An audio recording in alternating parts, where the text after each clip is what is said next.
Magandang araw sa inyong lahat. Heto na ang pinakabagong weather update natin para sa iba't ibang bahagi ng bansa. At patuloy pa din natin minomonitor ang isang posibleng sama ng panahon na lumalapit sa bansa ngayong dry season. Kung gusto mo naman lagi kang informed sa lagay ng panahon, huwag kalimutang mag-subscribe dito sa channel. Sa kasalukuyan, easterlies ang patuloy na nakaapekto sa Luzon at Visayas. Ito ang mainit at mahalumigmig na hanging nagmumula sa silangan, kaya madalas itong nagdadala ng ulap, alinsangan, at tsansa ng mga pagulan o thunderstorms sa ilang lugar. Samantala, sa Mindanao, localized thunderstorms naman ang mas nakikita sa forecast, kaya kahit hindi pare-pareho ang magiging panahon sa bawat probinsya, nananatili pa rin ang posibilidad ng biglaang buhos ng ulan, lalo na kapag aktibo ang pagbuo ng ulap sa hapon o gabi. Para sa Metro Manila, sa nalalabing bahagi ng Luzon at sa buong Visayas, ang inaasahang lagay ng panahon ay partly cloudy to cloudy skies with isolated rain showers or thunderstorms dahil sa easterlies, meaning marami sa atin ang posibleng makaranas ng umagang may halong init at minsan ay medyo maaliwalas pa ang kalangitan. Pero habang tumatagal ang maghapon at mas umiinit ang paligid, mas tumataas ang chance na mabuo ang mga ulap na pwedeng magdala ng pag-ulan sa ilang lugar. Kapag sinabing isolated, hindi ito nangangahulugan na maliit na bagay lang ito o halos wala nang dapat bantayan. Ibig sabihin lang nito ay hindi sabay-sabay at hindi pantay-pantay ang magiging pag-ulan sa bawat lugar. May mga lugar na mananatiling tuyo sa buong araw, pero may iba namang pwedeng makaranas ng thunderstorm na mabilis ding lalakas. Sa Metro Manila, ito ang klase ng panahon na madalas mapanlinlang. Maaring sa umaga ay maayos ang lagay ng kalangitan at iisipin ng marami na hindi na kailangan ng payong. Pero sa bandang tanghali o hapon, lalo na kapag mas mainit at mas maalinsangan ang pakiramdam, tsaka magsisimulang kumapal ang ulap,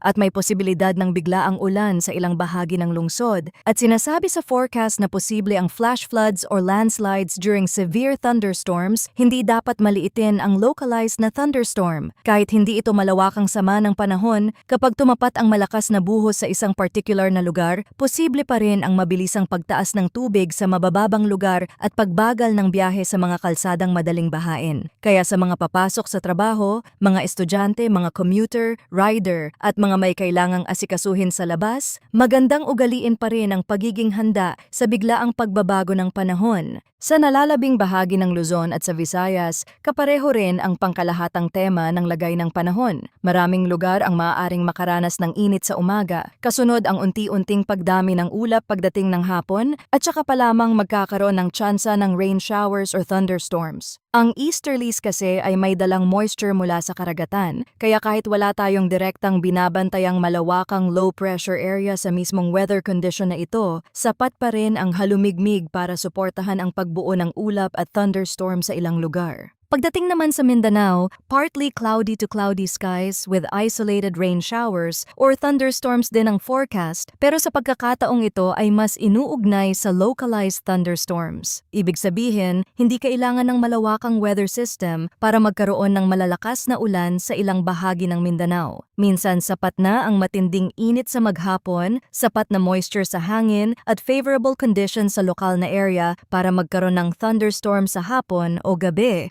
Pag-usapan naman natin ang lagay ng hangin at kondisyon ng karagatan. Sa Northern Luzon, inaasahan ang mahina hanggang katamtamang lakas ng hangin na magmumula sa timog silangan hanggang hilagang silangan. Ang coastal waters dito ay slight to moderate na may taas ng alon na nasa 0.5 hanggang 1.8 meters. Sa pangkalahatan, hindi ito indikasyon ng napakagulong dagat. Gayunpaman, hindi pa rin ito dahilan para maging kampante lalo na ang mga gumagamit ng maliliit na bangka. Dapat tandaan na iba ang general marine forecast sa aktual na kondisyon sa mismong katubigan kapag may namuong thunderstorm sa kalapit na lugar. Kaya kung kayo ay mangingisda, mamamangka o may planong pumalaot, makabubuting obserbahan pa rin ang aktual na lagay ng ulap at hangin bago umalis. Sa nalalabing bahagi ng bansa, mahina hanggang katamtaman din ang hangin at ito ay magmumula sa silangan hanggang hilagang hilagang silangan. Ang coastal waters ay slight to moderate rin na may taas ng alon na nasa 0.5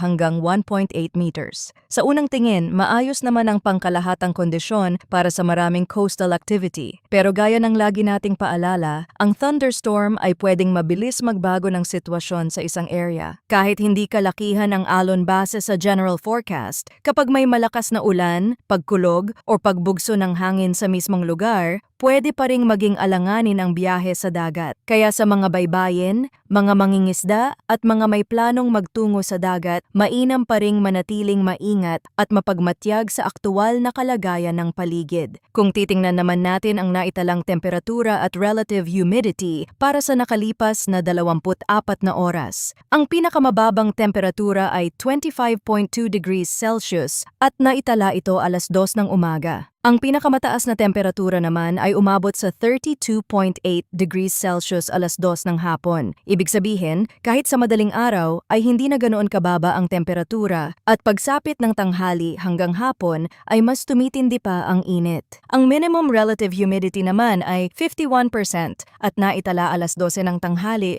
habang ang maximum relative humidity ay 84% alas 2 ng umaga. Kapag pinagsama ang init at halumigmig, mas mabigat sa pakiramdam ang panahon at iyan ang mararamdaman sa maraming lugar lalo na kapag tirik ang araw bago pa mabuo ang mga ulap. Ito ang klase ng araw na ramdam ang lagkit at alinsangan lalo na sa mga nasa syudad, sa mga bumibiyahe at sa mga nagtatrabaho sa labas. Hindi man sobrang taas sa papel ang temperatura kumpara sa ibang mas maiinit na araw, ang kombinasyon ng init at humidity ay sapat para makaramdam ang marami ng pagod at discomfort. Ngayon, dumako tayo sa update tungkol sa posibleng bagyo na maaaring magmula sa timog silangan ng bansa. Ayon sa bagong datos, patuloy na dumadami ang mga member model na nagkakasundo sa posibleng bagyo na lalabas. Mahalaga ang bahaging ito dahil kapag mas maraming model guidance ang nagpapakita ng iisang posibleng development, mas tumataas ang chance na may mabuungang sistema. Pero dapat malinaw din na long-range forecast pa lamang ito.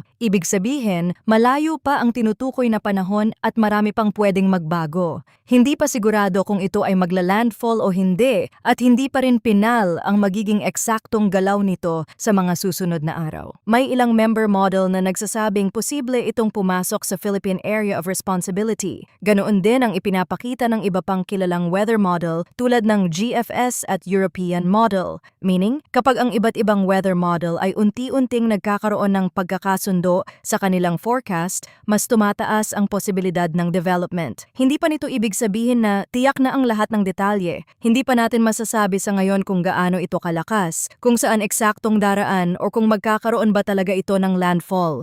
Pero sapat na itong senyales para mas tutukan ang mga susunod pang update, lalo na kung kayo ay may mga planong biyahe, bakasyon, outing o iba pang aktibidad sa mga darating na araw. Mahalaga ring tandaan na dahil malayo pa ang forecast period, normal lang na marami pang pagbabago ang mangyari sa kilos at galaw ng posibleng sistemang ito. Pwedeng mag-iba ang track, pwedeng humina ang tsansa ng development, at pwede ding lalo pang maging malinaw ang posibilidad habang nadadagdagan ng bagong datos. Kaya sa ngayon, ang tamang approach ay manatiling alerto pero hindi agad magpanic. Hindi rin tama na balewalain ito, lalo na kung dumarami ang model na nagpapakita ng kaparehong senaryo. Ang mas magandang gawin ay ang patuloy na pag-monitor sa mga susunod na forecast para mas maaga nating makita kung magkakaroon ba ito ng mas konkretong banta sa anumang bahagi ng bansa. Ugaliing tumutok sa pinakabagong impormasyon tungkol sa lagay ng panahon dito sa ating channel para mas ligtas at mas maayos ang mga plano sa mga susunod na araw.